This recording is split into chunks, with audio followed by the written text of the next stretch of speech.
débrief transatlantique. Salut Jérôme Colombin. Salut Bruno Guglielminetti, ravi de te retrouver comme chaque semaine pour le débrief diffusé dans mon carnet et dans Monde Numérique. Et cette semaine, Bruno, je crois que tu voulais revenir sur cette étonnante panne de ChatGPT.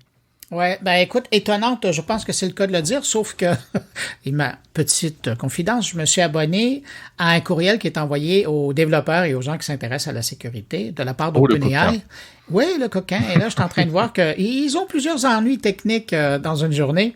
C'est intéressant, je vois le fil rentrer. Je fais la même chose avec certains services, dont Zoom, et ça m'intéresse de voir un peu la fréquence des ennuis, et qu'est-ce qui cloche, et qu'est-ce qu'ils arrivent à réparer. Mais donc, oui, je voulais t'en parler parce que cette semaine, c'était mercredi, et donc, il y a eu une panne qui a duré environ 1 heure, et du service ChatGPT, autant le 3.5 que le 4, et aussi des passerelles, donc de l'API qui permet à un écosystème qui s'est développé depuis le temps autour de ChatGPT de fonctionner.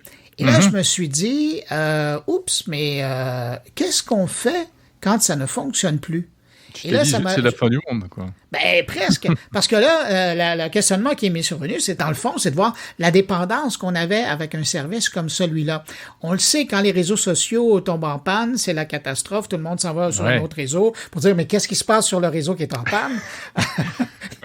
Pareil quand Google bug ou bugué, parce que ça arrive quand même moins souvent, etc.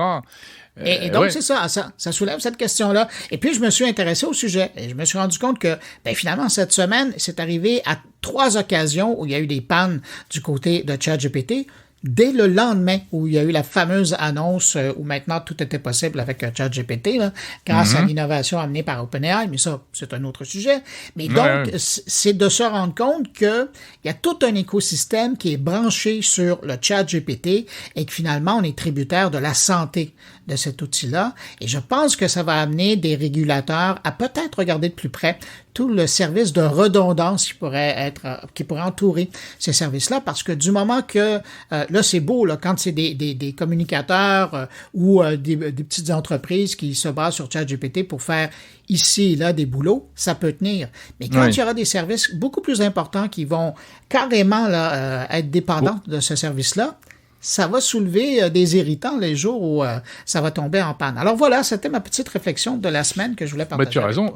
Écoute, peut-être que, tu sais, l'Europe qui adore faire des règlements, peut-être qu'elle inventera un règlement pour ça, pour empêcher ChatGPT de tomber en panne. Ouais, je vous attends puis je vous espère, parce que c'est merveilleux. Je sais que tu aimes les règlements à l'européenne. Mais non, mais Jérôme, faut quand même, tu sais, pour tout le mal que je peux dire de l'Europe et de sa réglementation, faut quand même que je vous lève mon chapeau. Cette semaine, on a appris qu'Apple avait fléchi et allait créer un système de paiement et d'application propre à l'Europe. Ah, mais ça, c'est énorme. Chapeau. Ça, c'est énorme. Hein. C'est amusant que tu en parles, parce que d'ailleurs, je me suis demandé si on ne devait pas faire un vrai débrief en profondeur là-dessus. On aura peut-être l'occasion d'en reparler dans le futur. Mais moi, je veux te relancer sur un sujet que tu as porté à mon attention, que je trouve vraiment intéressant. C'est l'idée du jumeau numérique, mais dans le cadre d'un conflit. Exactement, et ça c'est incroyable, c'est un article que j'ai lu dans Wired, donc revue américaine, spécialisée dans le numérique, et en fait qui nous apprend que l'ONU a passé un contrat avec une start-up américaine qui s'appelle Culture Pulse pour développer des outils d'intelligence artificielle pour aller régler la guerre au Proche-Orient. Bon, ça c'est la version un peu provocatrice des choses. En réalité, c'est pas aussi simple, mais c'est quand même très intéressant. C'est donc, l'idée d'un jumeau numérique à partir des données sociologiques, psychologiques, économiques recueillies sur la région. Et ça va très loin parce que ça prend en compte les convictions religieuses, les valeurs morales, les discours de haine, la vie familiale, etc. Eh bien, il recrée une société virtuelle pour pouvoir ensuite faire des tests des tests que tu pourrais évidemment pas faire dans la vie réelle. Mais là, par exemple, tiens, on change un paramètre économique, on rajoute, si je sais pas quoi, si on développe un peu plus les écoles, l'initiative privée à Gaza, qu'est-ce qui se passerait, etc. Comment ça peut jouer sur l'équilibre local et des forces en présence.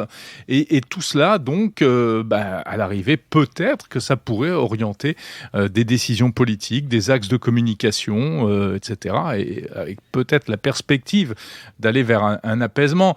On n'en est pas là, évidemment. Pour l'instant, ils en sont à recueillir des données, des paramètres économiques, politiques, pour constituer le modèle. Et moi, ça me fait vraiment penser, tu te rappelles le jeu SimCity et les Sims? Oui, c'est exactement ça, là. C'est exactement ça. Ouais. C'est complètement fou. Mais c'est intéressant parce que je trouve ça bluffant que ça soit porté sur l'être humain et une société, parce que des jumeaux numériques, on le sait, ça existe notamment dans le monde de l'urbanisme, où on arrive à créer des jumeaux virtuels de villes, de municipalités, et puis on voit, notamment au niveau de la circulation, que si on bloque cette artère-là, ou si on en fait un sens unique, qu'est-ce que ça veut dire sur le reste de l'impact du quartier? Alors ça, on en voit, mais de voir ça appliqué à une société, c'est fou. C'est assez bluffant, ouais.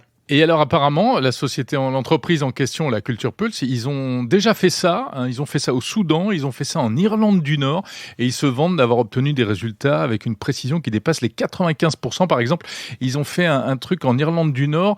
Ils avaient prédit que suite au Brexit, il y aurait une intensification des activités paramilitaires en Irlande du Nord.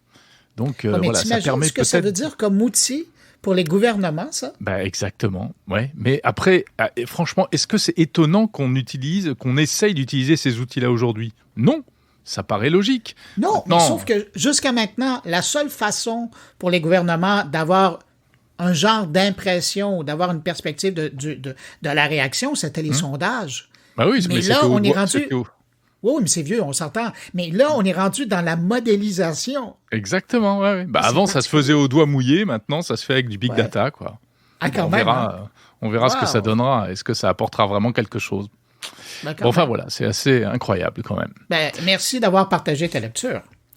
Avec grand plaisir, cher Bruno. De quoi tu parles dans mon carnet cette semaine, juste après notre entretien? Écoute, c'est fou. On va faire un tour du côté de l'Université de Ottawa. À Ottawa. Pour parler c'est au Canada, ça, non? Oui, exactement. C'est la capitale nationale. Tu penses à me prendre. Hein? Et puis, c'est IBM qui vient d'investir une somme colossale pour créer un laboratoire de recherche au niveau de la cybersécurité et de l'intelligence artificielle. Et parle avec le grand patron de ce laboratoire-là. Et puis aussi, on va se promener un petit peu partout au Québec, mais aussi en France. Il y a une organisation, c'est un regroupement de femmes qui sont dans le numérique et qui étaient présentes en Europe, qui étaient présentes en Afrique et qui maintenant débarquent au Québec, au Canada, pour justement stimuler l'entrepreneuriat auprès des femmes dans le domaine du numérique. Très bien, il y a beaucoup à faire. Oui, oui. Et c'est drôle parce qu'en discussion avec elle me rappelait que dans le fond, si l'informatique est rendue où elle est aujourd'hui, c'est parce qu'au départ, c'était des femmes qui étaient... Bien sûr. Il y a des personnages historiques. Ada Lovelace... La NASA ne serait pas ce qu'elle est aujourd'hui s'il n'y avait pas des femmes qui avaient fait des calculs pour faire atterrir des fusées sur la Lune. Tout à fait. Après, il y a aussi des explications historiques et sociologiques. C'était à une époque où il y avait c'était des métiers qui étaient plus facilement accessibles aux femmes parce que les hommes étaient occupés à d'autres tâches, notamment parfois militaires. Il y avait des périodes de guerre, etc. À l'époque, on bûchait encore le bois pour se chauffer. Exactement. Non, mais de toute façon, il est certain qu'il faut aller vers de la parité, plus de parité homme-femme dans la tech.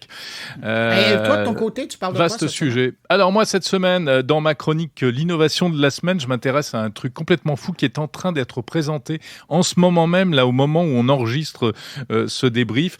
C'est ce petit assistant intelligent à porter sur soi, sur ses vêtements, et qui a l'ambition de remplacer le smartphone. C'est une société américaine qui s'appelle Human qui fait ça. Voilà. Et puis sinon, côté interview, je donne la parole à Software République, qui est une émanation de plusieurs grands groupes français, Renault, Thales, etc., pour voir qui ouvre ses portes à des startups innovantes, notamment dans le domaine de l'automobile. Et puis je m'intéresse aussi à un stockage révolutionnaire pour l'électricité avec EDF. Wow! Voilà. Bon, c'est à écouter chez Mon Numérique et dans mon carnet. Salut Bruno, salut à toi et à tous tes auditeurs.